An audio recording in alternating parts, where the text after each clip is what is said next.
UP सरकार ने छात्रों के लिए, नौजवानों के लिए इतना गलत नियम लगाया है कि जिसकी जितनी निंदा कर दी जाए उतना ही कम है। हर साल पेट का पेपर होगा और वो 1 साल के लिए ही मान्य होगा। पेट के लिए पेट का पेपर होगा, बहुत विचारणीय विषय है। पीईटी और पेट के लिए होगा, पेट का पेपर देना होगा। 1 साल वैध होगा। 1 साल में 25 लाख अभ्यर्थी अगर निकल रहे हैं, पास हो रहे हैं, तो 25 लाख सरकार को नौकरी की व्यवस्था करनी चाहिए। अगर नहीं तो फिर वो छात्र आगे की तैयारी करेंगे, फिर वही पेट की परीक्षा में बैठेंगे, फिर उसमें हो सकता है वो फेल हो जाएं, फिर उसमें पास ना हो पाए, फिर उसमें से वो छंट गए, फिर उनका इस तरह से करके पूरा जीवन चौपट किया जा रहा है।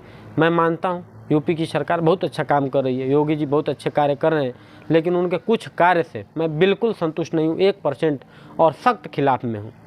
कोई भी कर्मचारी आंदोलन करते अपनी मांगों को लेकर, आवाज़ तक नहीं उठाई जाती और उनको बर्खास्त कर दिया जाता है। सामूहिक बर्खास्तगी का आदेश जारी कर दिया जाता है। साहब, ये लोकतंत्र है, तानाशाही नहीं है। आप राम के पचिनों पर अगर चल रहे हैं तो राम की मर्यादाओं को भी तो आत्मसात करेंगे। राम के बस राम कहने से राममय संसार नहीं हो जाएगा। उनके हार, विचार, वाणी, व्यवहार, कर्म, गुण, स्वभाव, राम अनंत अनंत गुनानी, जन्म कर्म अनंत ना मानी। राम के राज में कोई भूखा नहीं था, दरिद्र नहीं था, दुखी नहीं था, लाचार नहीं था, बेबस नहीं था, किसी के अल्प आयु में मृत्यु नहीं होती थी। ऐसा हमारी रामायण की चौपाइयों में अंकित है, लिखित है, वर्णित है, जो तुलसीदास जी ने बताया है। राम के राज में तो हर कोई खुश था, सब जगह मंगल ही मंगल था। लेकिन यहाँ पर अगर कुछ लोग खुशी में हैं, बाकी सब लोग दुख में हैं, ये छात्रों के साथ अन्याय है। कर्मचारी अगर पुरानी पेंशन को लेकर आंदोलन कर रहे हैं, अभी बिहार में 2 लाख 2.5 लाख भर्तियाँ निकल गई, उसमें से कुछ भर्तियाँ हो भी गई फाइनल। इनकी जहाँ पे सरकार है वहीं पे दिक्कत है, बाकी हर जगह सब कुछ बढ़िया हो रहा है। तो ऐसा मत करिए, लोगों के रोजी रोटी पर लात मत मारिए। जो शिक्षा मित्रों के साथ आपने अन्याय किया उसका मैं घोर विरोधी हूँ।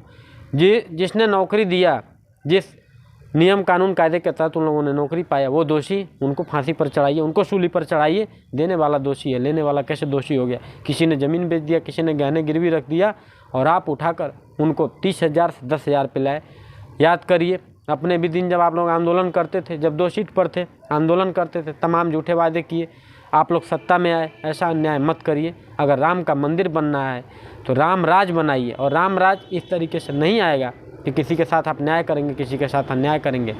राम राज में परस्परता था, सबका एक समानता थी, समानता की दृष्टि थी, सबको एक साथ लेकर चलने का राम का संकल्प था, और उस संकल्प को उन्होंने पूरा किया। इसीलिए उन्हें मर्यादा पुरुषोत्तम भगवान श्री राम कहा गया, ताकि उन्होंने मर्यादा को अपने पग पग पर आत्मसात किया।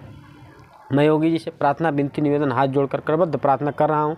आप भी आंदोलन किए हैं, आप भी मोदी जी के चेहरे पर चुनाव लड़े, आप भी जीते, आप मुख्यमंत्री बने, फिर आपने अच्छा काम किया, जनता ने चुना।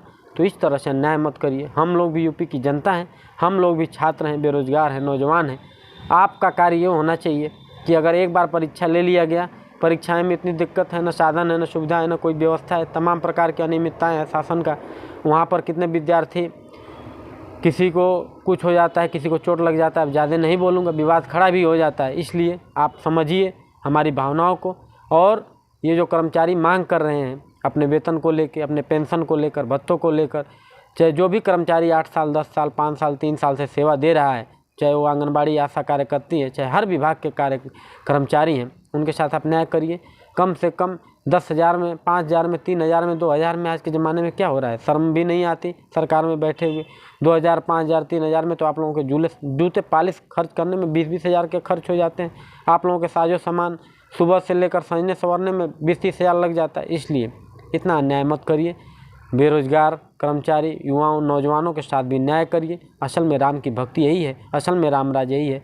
आप राम मंदिर बनाइए, राम का हर घर में मंदिर बन जाए, लेकिन उससे पहले हर दिल में राम बस जाएं, स्वयं राम बने, स्वयं कृष्ण बने, तब जाकर वो राम मंदिर का सपना साकार होगा, और तब जाकर ये राम राज आएगा, तब जाकर हमारे हिंदू सभ्यता संस्कृतियाँ बचेगी। वंदे मातरम। जय हिंद, जय भारत। आप हमारी बातों को अधिक से अधिक शेयर करिए, चैनल को सब्सक्राइब करिए, और हम जो आवाज़ उठाते हैं वो देश की आवाज़ है, देश हित की आवाज़ है, सिर्फ और सिर्फ देश, बाकी कुछ नहीं। वंदे मातरम। जय हिंद, जय भारत।